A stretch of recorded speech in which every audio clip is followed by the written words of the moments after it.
mengucapkan selamat hari ulang tahun ke-77 PGRI dan Hari Guru Nasional. Semoga di Hari Guru ini guru-guru kita bisa berbenah, memperbaiki diri, terutama untuk meningkatkan kompetensinya dalam meningkatkan pendidikan di Kabupaten Cisingkil. Nah, hari-hari ini pemerintah sudah membuka ruang bagi guru-guru untuk mengikuti, ada satu program yang namanya program guru penggerak. Nah, dalam meningkatkan kapasitas guru, tentu kami berharap kepada guru-guru Aceh Singkil untuk masuk dan mengikuti program ini, karena banyak keuntungan yang kita dapat. Selain mendapatkan pengetahuan, ada fasilitas, ada kemungkinan diangkat jadi kepala sekolah, karena dengan sertifikat guru penggerak ini, guru-guru kita itu berhak untuk diangkat menjadi kepala sekolah.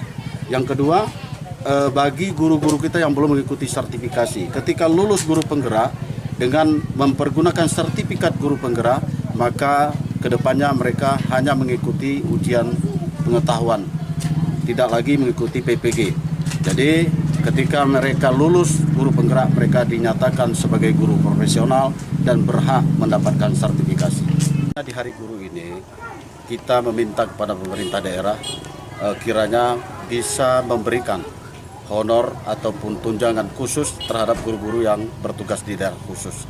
Karena hari-hari ini kita lihat terjadi kesenjangan antara guru-guru yang bertugas di daerah terpencil dan guru-guru yang bertugas di daerah perkotaan.